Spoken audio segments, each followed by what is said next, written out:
This is the way anime ends. Not with a bang, but a whimper. Welcome to WatchMojo.com, and today we're counting down our picks for the top 10 worst anime conclusions.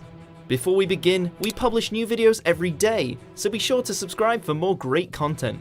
For this list, we're looking at anime that ended on a rather frustrating note. Some of these shows are fantastic and well worth watching, but the climax could have been better. This goes without saying, but spoilers will be everywhere.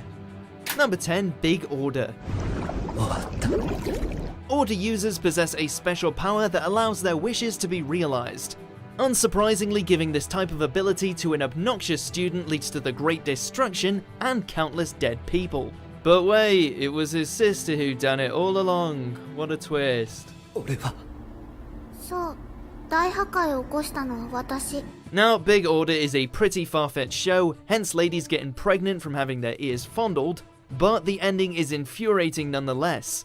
After defeating God via an ass-pull, Eiji uses his powers to fix everything, including the Great Destruction. Yet, this whole show was a waste of time. Number 9, Tokyo Ghoul A. Tokyo Ghoul struggled to properly adapt the long manga into 24 episodes, leaving a lot of the content on the cutting room floor.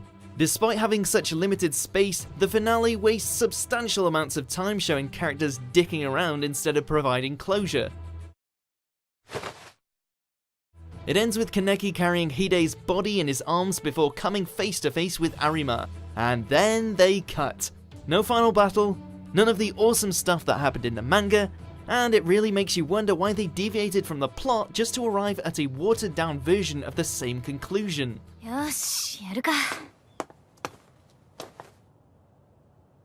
Number 8, Aldnoah.Zero.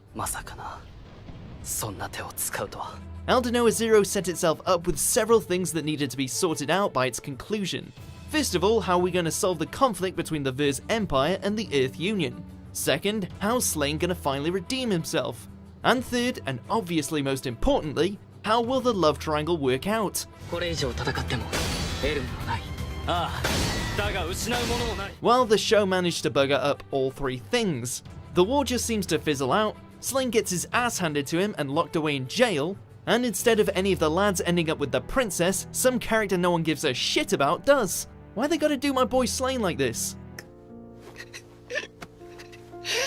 Number 7, Panty and Stocking with Garterbelt.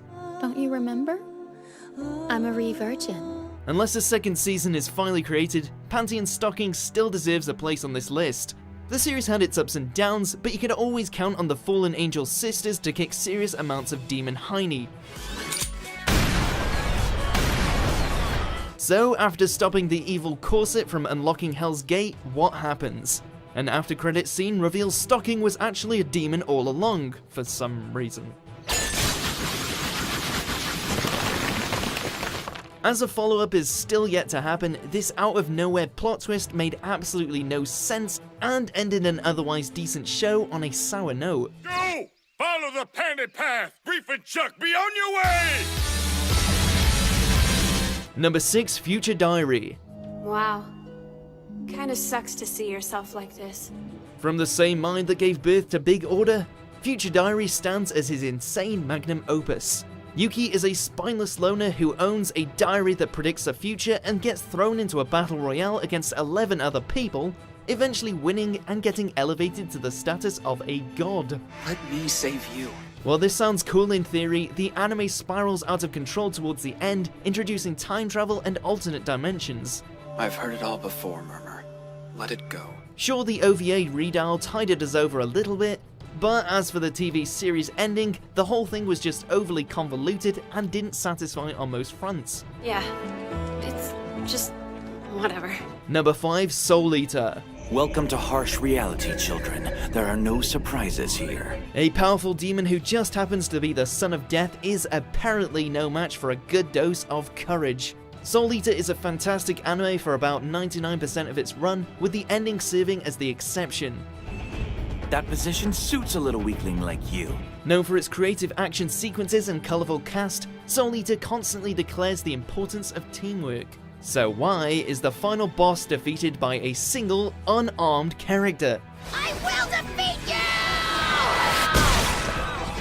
While the rest of the cast watches from a distance, Maka causes the powerful Ashura to explode after punching him in the face with the power of courage. Then it's just like madness.